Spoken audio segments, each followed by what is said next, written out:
Good morning, everybody. This is Stephen Pugh of the Home Bible College. It is February the 17th, and today we're beginning our readings in the book of Numbers. Now, the book of Numbers describes the census and the rebellion of Israel in her wilderness journeys. This book was written by Moses between about 1450 and 1410 BC. It's called Aramithoi in the Septuagint, meaning arithmetic. Numbers is the book for pilgrims. It tells the story of how Israel prepared to enter Canaan, but sinned against the Lord, of how they wandered in the wilderness, and how the next generation repented and prepared to enter the land of Canaan. Numbers tells the journey of Mount Sinai to Kadesh Barnea. At Kadesh Barnea, their unbelief turned into disobedience, and they were refused entrance into the land. Only Joshua and Caleb, the faithful spies, entered Canaan. A journey of between 150 and 200 miles that could have taken 40 days took 40 years.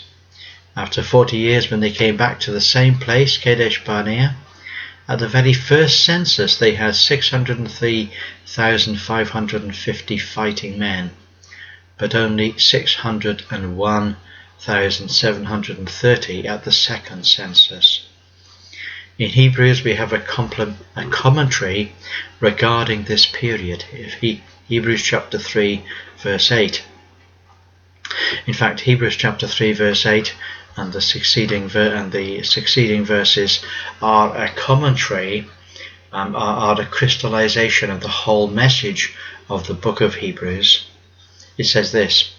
It says, "Harden not your hearts, as in the provocation, in the day of temptation in the wilderness, when your fathers tempted me, proved me, and saw my works 40 years.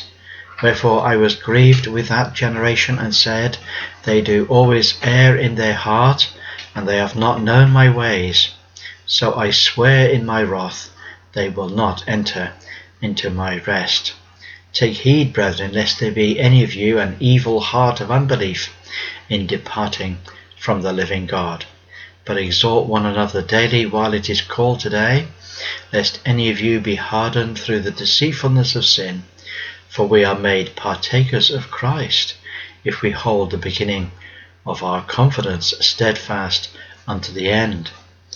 While it is said today, if you will hear his voice, harden not your hearts as in the provocation. For some, when they heard, did provoke, howbeit not all that came out of Egypt by Moses. But with whom was he grieved 40 years?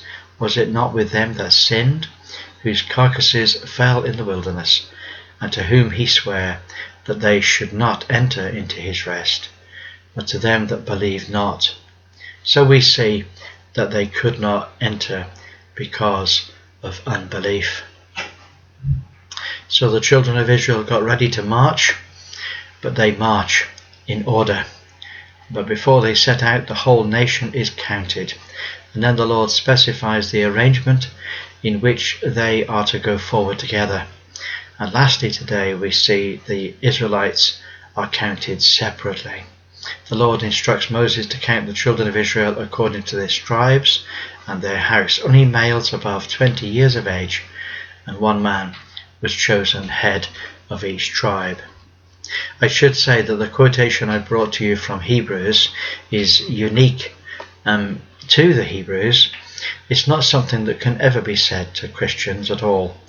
We're talking about a covenant people, the Hebrews, and what the writer to the Hebrews is saying, he's calling to the nation of Israel, to the Hebrews, and he's saying, don't do it all over again.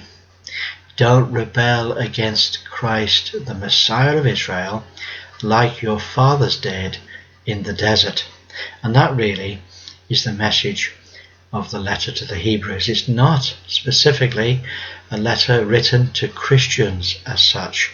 It's a letter written to the covenant people, warning them that the mistake that Israel made in the desert is a mistake that can be made all over again. So we have the tribe of Reuben, Simeon, Gad, Judah, Issachar, Zebulun, Ephraim, Manasseh, Benjamin, Dan, Asher, and Naphtali. The Levites were not numbered because they were not men of war, but they were the servants of the tabernacle. Next, the Lord specifies the arrangement of the camp. On the east of the camp was Judah, Issachar, and Zebulun. On the south was Reuben, Simeon, and Gad. On the west was Ephraim, Manasseh, and Benjamin.